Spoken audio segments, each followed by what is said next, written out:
Hello everyone, எல்லாரும் எப்படி இருக்கீங்க? நல்லா இருக்கீங்கன்னு நினைக்கிறேன். இன்னைக்கு நம்ம சேனலில் என்ன பார்க்க போகிறோங்கன்னா, கிரேட்டர் நோய்டாவில் இதை வந்து சாய்மூர்த்தி அப்படின்னு சொல்லுவாங்க. இந்த கோயில் வந்து நம்ம ரோட்டு மேலேயே இருக்கு. பார்த்தீங்கன்னா ரொம்ப பெரிய கோயில்.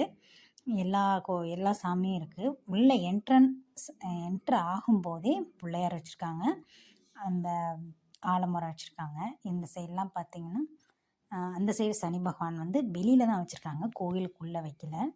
நேராக பெல்லை அழிச்சிட்டு உள்ளே போகும்போதே பார்த்தீங்கன்னா பஞ்சமுக ஆஞ்சநேயர் இருப்பார். இந்த கோயிலோட ஸ்பெஷலே பஞ்சமுக ஆஞ்சநேயர் தான்.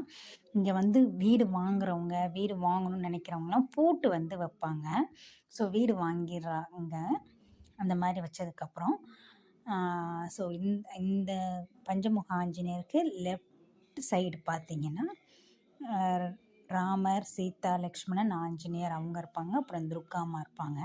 ஆக்சுவலி இதை ஃபோட்டோ எடுக்கக்கூடாது, நான் தெரியாமல் எடுத்துக்கிட்டு இருக்கேன். அப்படியே போனோம் அப்படின்னா ரொம்ப பெருசு. இந்த சைடில் பார்த்திங்கன்னா யாகம் வளர்க்குறதுக்கு இருக்குது. பார்த்திங்கன்னா இந்த ஹாலே எவ்வளோ பெருசாக இருக்குது பார்த்துங்க. நேராக போனோம் அப்படின்னா சிவன், பார்வதி அவங்களுக்கு வந்து லிங்கம் சின்ன சின்ன மூர்த்தியாக தான் வச்சுருக்காங்க. பெரிய மற்ற கோயிலில் இருக்கும்ல, அந்த முன்னாடி என்னோடய சேனலை பார்த்துருந்தா தெரியும், சிவனுக்கும் பார்வதிக்கும் தனித்தனி சிலை வச்சுருப்பாங்க. ஆனால் இங்கே வந்து இந்த மாதிரி தான் இருந்தது. சிவன், பார்வதி, முருகன், பிள்ளையார் இந்த மாதிரி சுற்றி இருந்தாங்க.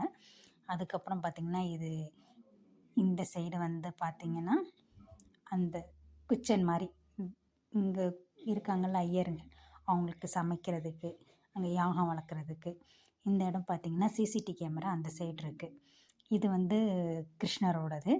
கிருஷ்ணனும் ராதாவும் அருள் பலிக்கிறாங்க. இந்த சைடு வந்து இது வந்து கேமரா ரூமு. இங்கே யாகம் வளர்க்குறது இந்த மாதிரிலாம் போயிட்டுருக்கோம். ஸோ இங்கே வந்து அவ்வளோதான் கோயில். இவ்வளோ தான் சாமிங்க இருக்கும். ஆனால் ரொம்ப பெருசு, பார்த்திங்கன்னா ரொம்ப பெருசாக இருக்கும். அதுக்கப்புறம் வெளியில் வந்துட்டோம். பஞ்சமுக ஆஞ்சநேயர் வழியாக தான் வெளியே வந்தோம். வெளியே வந்து இந்த side right side left side பார்த்திங்கன்னா நம்ம சனி பகவான் இருக்கார். அதுக்கு பக்கத்துலேயே அரச மரத்துக்கு விளக்கேற்றிட்டு அதுக்கப்புறம் தான் சனி பகவானுக்கு விளக்கேற்றுவாங்க. இதுக்கு பார்த்திங்கன்னா நிறைய பெரிய க்யூவாக இருக்கும். நிறைய பேர் சனிக்கிழமை தான் வருவாங்க. நிறைய பேர் வருவாங்க. பக்கத்துலேயே லட்டு பிரசாதம் வைக்கிறதுக்கு இருக்குது. சம்சா கடையும் இருக்குது. பக்கத்தில் பார்த்திங்கன்னா அந்த பூ கடையும் இருக்குது. ஒரு தட்டு பூ 40 ரூபான்னு சொல்லுவாங்க. அதில் என்னென்ன இருக்குன்னு பார்த்திங்கன்னா வெத்தலை, எள் இருக்கும், சனி பகவானுக்கு ஊற்றுறதுக்கு எண்ணெய், அப்புறம் ஒரு விளக்கு வச்சு தருவாங்க. வெத்தலை வைப்பாங்க, பாக்கு வைப்பாங்க, கொஞ்சம் ஸ்வீட்டு அதை வச்சு தருவாங்க. ஸோ இவ்வளோதாங்க. இது வந்து ரோட்டு மேலேயே இருக்குது. இங்கே ஃபோட்டோ கொஞ்சம் தப்பாயிடுச்சு. அவ்வளோதான் இந்த கோயிலோட ஸ்பெஷல். இது பார்த்திங்கன்னா நம்ம இருக்கோம்ல ஹெரிட்டேஜ் ஒன்று பக்கத்தில் இருக்க கோயிலோட சிலைங்க. இந்த நார்த் சைட்லலாம் இப்படி தான் சாமிங்க இருக்கும். இதுதான் துர்காம்மா.